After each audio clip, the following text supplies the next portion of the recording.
తెలిసి సప్పగా ఉంటే సమత మేడకు మాటలు రావని క్లాస్ సౌండ్ రావాలి. Good morning leaders. Very first time హాల్కి వచ్చిన వాళ్ళు ఎవరున్నారండి? నన్ను ఫస్ట్ టైం చూసేవాళ్ళు. సో మీ అందరికీ విష్ ఆల్ ద బెస్ట్ అండి. ఎందుకంటే వెస్టేజ్లో చాలా డబ్బులు ఉన్నాయి. సో నా పేరు వచ్చేసి సమత మధు. మా సార్ గవర్నమెంట్ టీచర్. నేను వెస్టేజ్ బిజినెస్ని ఫుల్ టైమ్గా చేస్తూ ఉన్నా. సో మీరు అందరూ అనుకోవచ్చు గవర్నమెంట్ టీచర్ భార్యకి ఇక్కడ ఏం పని అనుకోవచ్చు. నేను నిన్న పొద్దున వచ్చిన వరంగల్ నుంచి వాళ్ళ సాయంత్రం పోతా. వెస్టేజ్లో ఎంత డబ్బులు ఉన్నాయో మీకు ఇక్కడనే అర్థమవుతుంది. ఓకేనా? నాకు ఒక 4th క్లాస్ పాప, 2nd క్లాస్ బాబండి. వాళ్ళిద్దరిని వదిలేసి ఒక ప్యాషన్గా బిల్డ్ చేస్తాను ఈరోజు బిజినెస్ అంటే కేవలం వెస్టేజ్లో ఉన్న డబ్బులను చూశానండి. సో నా ఫస్ట్ చెక్ వచ్చేసి 156 రూపాయలండి. నా లాస్ట్ చెక్ వచ్చేసి 1,30,000. అదేవిధంగా మా సార్ గవర్నమెంట్ టీచర్ అని చెప్పినా కదా, 15 సంవత్సరాల సర్వీస్ ఉందండి మా సార్ దగ్గర.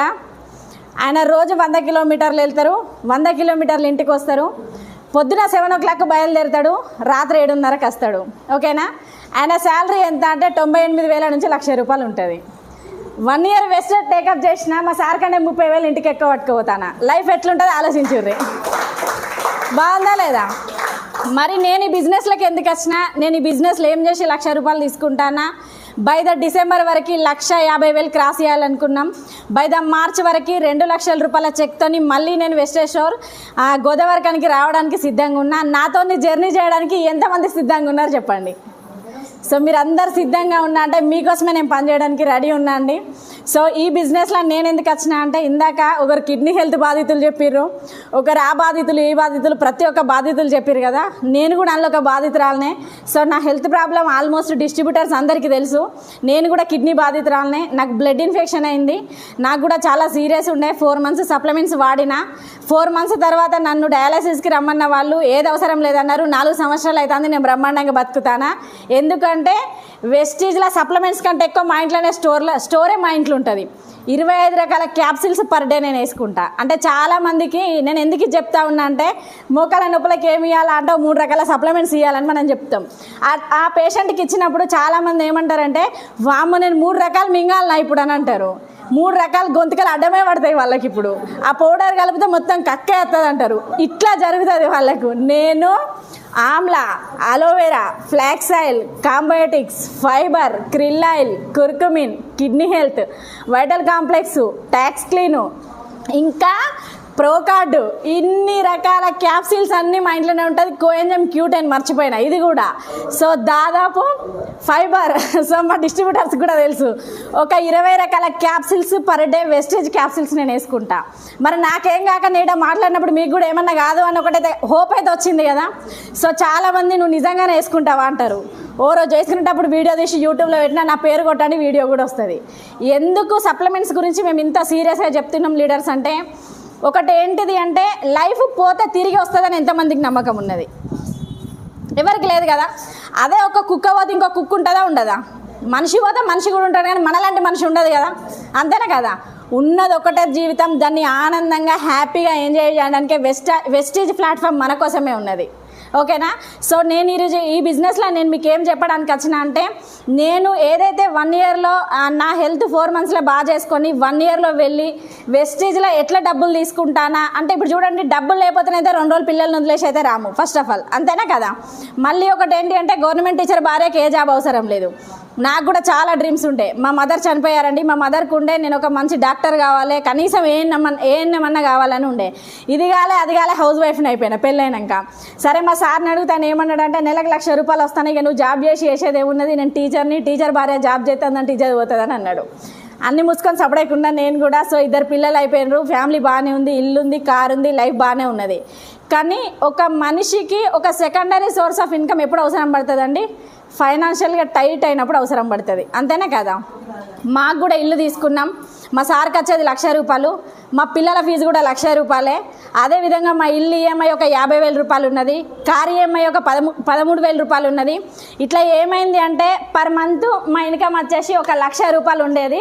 ఆ 1,00,000 రూపాయలు ఏమయ్యేది అంటే, 20వ తారీఖు వరకు ఆ 1,00,000 రూపాయలు కాస్త ఏం జరిగేది అంటే, అకౌంట్లో 20వ తారీఖు రోజు ఈ ఇన్కమ్ కూడా ఉండకపోయేది. ఇది నిజం లీడర్స్. సో ఇది ఎందుకు ఉండకపోయేది అంటే, మీరు చెప్పండి, నేను ఒక చిన్న ఎగ్జాంపుల్ చెప్తాను మీకు. ఇక్కడ ఏం జరిగిందంటే 1945లో అందరు లేరు, మనం లేము కానీ మన తాతలు ఉన్నారు. 10 రూపాయలు ఉంటే ఫ్యామిలీ గడిచిందా గడవలేదా? అదేవిధంగా 1965లో చూసుకుంటే ఒక 100 రూపాయలు ఉంటే ఫ్యామిలీ బ్రహ్మాండంగా గడిచేది. 85కి వచ్చేసరికి ఒక 1000 రూపాయలు ఉంటే ఇంకా సూపర్ గడిచేది, అవునా కదా? సేమ్ 2005కి వచ్చేసరికి మన అమ్మోళ్ళు ఉన్నారు ఇక్కడ, 10,000 రూపాయలు ఉంటే ఆ ఫ్యామిలీ బ్రహ్మాండంగా గడిచేది. మన చదువులు కూడా ఎలా తీసిర్రు అక్కడ, ఎస్ ఆర్ నో? సో ఇప్పుడు ఏమైంది, 25 రానే వస్తుంది. ఎంతమంది దగ్గర 1,00,000 రూపాయలు రెడీ ఉన్నాయి? నిజంగా మీ గుండెల మీద చేసుకోండి, ఈ ఇన్కమ్కి బతికే వాళ్ళు ఎంతమంది ఉన్నారు? దాదాపు 80% ఆఫ్ పీపుల్స్ 10,000 రూపాయలకి లైఫ్ని లీడ్ చేసే వాళ్ళే ఉన్నారు. 20% మాత్రమే 1,00,000 రూపాయలు వస్తాయి, ఇవి కూడా వాళ్ళకి సరిపోతలేదు. ఎగ్జాంపుల్ మేమే ఉన్నాం ఇక్కడ. ఆలోచన చేయండి, 10,000 రూపాయలు వచ్చేటోళ్ళు ఎన్ని సేవ్ చేస్తే వాళ్ళ పిల్లలకి ఎగ్జాంపుల్ జరిగిపోతాయి డబ్బులు. ఓకే, ఈ బిజినెస్ ఎందుకు చేయాలనే దాని గురించి నేను చెప్తా ఉన్నా, ఓకేనా? సో మాకు ఈ ఇన్కమ్ వస్తానే మీకు చెప్పిన 500 రూపాయలు అకౌంట్లో మిగులుతలేవని చెప్పిన, మరి ఈ ఇన్కమ్ వచ్చేటోళ్ళ పరిస్థితి ఎక్కడ ఉన్నది? సరే, ఒక ఎగ్జాంపుల్ మాంగళ్య బట్టల షాపింగ్ మాల్ తీసుకుందాం, ఒక ఉమెన్నే తీసుకుందాం. వాళ్ళ స్టార్టింగ్ శాలరీ ఎంత ఉంటుందండి? 6,000 రూపాయలు ఉంటుంది. మరి వాళ్ళు కూడా ఇప్పుడు 2024 వేసుకుందాం, 2024 ఉన్నారు కదా, సేమ్ 2026లో కూడా ఉంటారు. వీళ్ళ శాలరీ 2 సంవత్సరాలల్లా 2 కానీ 3 కానీ అయ్యే అవకాశం ఉందా? మరి ఖర్చులు పెరుగుతాయా తగ్గుతాయా రోజు రోజుకి? మరి వీళ్ళకు డబ్బులు ఎట్లా రావాలా? ఖచ్చితంగా సెకండరీ సోర్స్ ఆఫ్ ఇన్కమ్ కావాలనా వద్దా? కావాలి కదా. సరే, ఒక గవర్నమెంట్ ఎంప్లాయీ ఎగ్జాంపుల్ మా సార్నే తీసుకుందాం. సార్కి ఇప్పుడు 1,00,000 రూపాయలు వస్తున్నాయి కదా, మరి ఇదే 2 సంవత్సరాల మా సార్ శాలరీ కూడా డబల్ కానీ 3 కానీ అయ్యే అవకాశం ఉందా? లేదు కదా. ఇప్పుడే చెప్పిన 15 సంవత్సరాల సర్వీస్లో కూడా 1,00,000 రూపాయలే వస్తున్నాయి. కానీ ఈ బిజినెస్ మన కోసమేనండి. ఎందుకంటే ఇప్పుడు చూడండి, నేను 2023 జనవరి 23వ తారీఖు రోజు ఈ బిజినెస్ స్టార్ట్ చేసిన. నా ఇన్కమ్ నేను స్టార్ట్ చేసినప్పుడు 156 రూపాయలు. నేను ఇప్పుడు 24 అక్టోబర్లో ఉన్న నా లాస్ట్ మంత్ ఇన్కమ్ వచ్చేసి 1,23,000 రూపాయలు. 2 సంవత్సరాలు అలా కాకముందే డబల్ అయిందా కాలేదా? దీన్ని 2026 వరకు త్రిబుల్ చేయొచ్చా చేయరాదా? మరి మేము ఏం చేసినాం? ఇప్పుడు చూడండి, ఒక గవర్నమెంట్ జాబ్ ఉన్న పర్సన్ ఏం చేయాలా? ఫిజికల్గా బాగుండాలా, మెంటల్గా బాగుండాలా, చేసేంత ఎబిలిటీ కూడా ఆయన దగ్గర ఉండాలా, అంతేనా కాదా? అన్ఎక్స్పెక్టెడ్ మా సార్కి చెయ్యిరిగింది అనుకుందాం, నన్ను స్కూల్కి రానిస్తారా అండి? గేట్ కాడికి కూడా రానియరు, అవునా కాదా? సో అన్ఎక్స్పెక్టెడ్ ఏమన్నా గవర్నమెంట్ ఎంప్లాయీకి జరిగింది అనుకుందాం, టీచర్ పోస్ట్కి టీచర్ జాబ్ ఇస్తారా? ఆయా పోస్ట్ ఇవ్వడానికి 6 నెలలు తిప్పుతారు, ఎస్ ఆర్ నో? అవునా కదా. సో ఇక్కడ బిజినెస్లో ఏంటిది అంటే, ఇందాక రమ్య మేడం చెప్పారు 3 జనరేషన్స్ ఇన్కమ్ ఉందని చెప్పారు. ఈరోజు కనుక బిజినెస్ నేను ఆగిపోతే, అన్ఎక్స్పెక్టెడ్ నాకేమైనా జరిగితే 3 తరాల వరకు ఇన్కమ్ ఉన్నదని మనమే ప్రతి ఒక్క డిస్ట్రిబ్యూటర్కి చెప్తా ఉన్నాం కదా. సో ఇది చాలామంది డిస్ట్రిబ్యూటర్స్ కూడా తీసుకున్నారండి. ఈరోజు మన ఇన్కమ్ ఆగిపోతే తెల్లవారు నుంచి మన హస్బెండ్కి ట్రాన్స్ఫర్ అయిపోతుంది. మనం ఎంత మనీ అయితే తీసుకుంటామో డైరెక్ట్ వాళ్ళ అకౌంట్లో పడుతుంది. ఇంత మంచి ఆపర్చునిటీ ఎక్కడన్నా ఉందా? ఫస్ట్ దీనికోసమే బిజినెస్ చేయాలా. సో అన్ఎక్స్పెక్టెడ్ హస్బెండ్కి ఏమన్నా జరిగింది, పిల్లల మీదకి వెళ్ళిపోతుంది ఈ బిజినెస్. సో పిల్లలకి ఏమన్నా జరిగింది, మన మనవరాల వరకు కూడా మనం ఇచ్చినట్టే.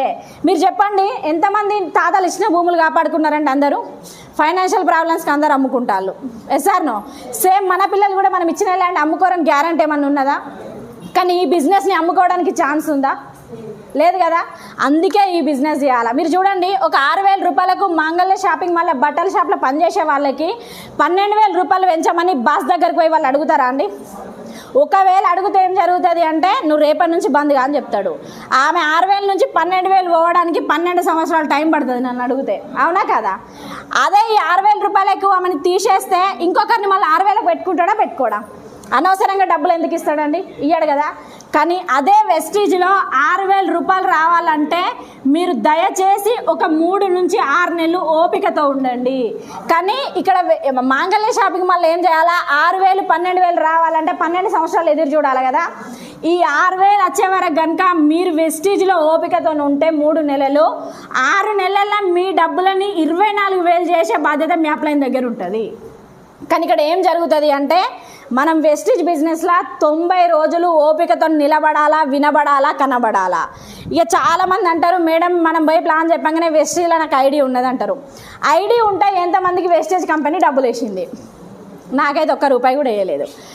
మీకు చెప్తున్న లీడర్స్, మీరు చేసే వెస్టేజ్ వేరు, మీకు తెలిసే వెస్టేజ్ వేరు, మీరు చూసిన వెస్టేజ్ వేరు. అసలు వెస్టేజ్ అంటే ఏముంటుంది అంటే, టోటల్గా ఇప్పుడు చూడండి, మనం ఒక సీతాఫలం ఓపెన్ చేస్తాం. ఇప్పుడు సీతాఫల సీజన్. గింజలు ఉంటే బాగుంటుందా, గుజ్జు ఉంటే బాగుంటుందా? కానీ మీదికి చూడడానికి దాన్ని సీతాఫలం అంటారా వట్టి పండే అంటారా? ఓపెన్ చేస్తేనే కదా దాని గురించి తెలిసేది. వెస్టీజ్ కూడా దునియా మీద ఉన్న 130 కోట్ల జనాభాకి అందరికీ తెలుస్తుంది. కానీ వెస్టీజ్లో ఉన్న ఇన్ఫర్మేషన్ తెలుసుకొని ఉన్న లీడరే మన దగ్గర ఉండగలగాల. First of all leadership qualities ఇక్కడ ఉండాలా. నేను వస్తా రేపొద్దున నా దగ్గర వెస్టేజ్ ఉన్నది, పక్కామె కూడా వెస్టేజ్ చేస్తుంది, ఇంకో పక్కామె ఖాళీ ఉన్నది. మనం ఏం చేస్తాము, ఆమె ఏడు ఐడి వేసుకుంటుంది అని చెప్పబోయి ఆధార్ కార్డు ఇస్తాం, ఐడి ఇస్తాం, ఓటీపీ చెప్తాం, చల్లబడతాం, ఆమెను మర్చిపోతాం. అంతే కదా. సో ఆమె ఏమంటుంది, ఇంకో ఆమె వచ్చి వెస్టేజ్ ఐడి వేసుకుంటావా అంటే ఆల్రెడీ నాకు ఐడి తెలుసు, ఓగా వెస్టేజా అని అంటారు. అంతే కదా. ఇవన్నీ అందరికి జరుగుతాయా? ఏంలే ఉంటాయి, సబ్బులు ఉంటాయి, పేస్టులు ఉంటాయి, మనం వాడుకోవాలి, 10 మంది చెప్పాలి, అమ్మాలి, పైసలు వస్తాయి. ఇంతే కదా తెలిసిన ఇన్ఫర్మేషన్. అది కానే కాదు. వెస్టీజ్ అంటే సబ్బుల బిజినెస్ కానే కాదు. వెస్టీజ్ అంటే ఏంటిది? ప్రాణాలని కాపాడేది. మనం దాని అడుగు జాడలల్లో నడుస్తే నిలిపించేటువంటిదే వెస్టీజ్ ఫ్యామిలీ. ఈరోజు ఇక్కడ ప్రాణాలని కాపాడుకుంటూ, మన ప్రాణాన్ని మనం కాపాడుకుంటూ, 100 మంది ప్రాణాలని కాపాడుతూ, మనం ఆదాయం తీసుకుంటూ లక్షల మందికి ఆదాయాన్ని ఇచ్చేదే వెస్టీజ్ కంపెనీ అండి. ఎందుకు ఈ బిజినెస్ మనం చేయాలా? మీరు చెప్తా ఉన్నా, మీరు కనుక ఈరోజు ఇది అందరూ డిస్ట్రిబ్యూటర్స్ ఉన్నారు కాబట్టి చెప్తా ఉన్నా, మీరు ఈరోజు కనుక ఈ ప్లాన్ని కరెక్ట్ ఒక 20 మినిట్స్ వినగలిగితే అండి మీకు రాత్రి నిద్ర పట్టదు. ఎందుకంటే డేంజర్ నెలలు అంటారు కదా, ఇవే ఈ 4 మంత్స్ అండి. ఈ 4 మంత్స్ మనం ఏం చేయాలంటే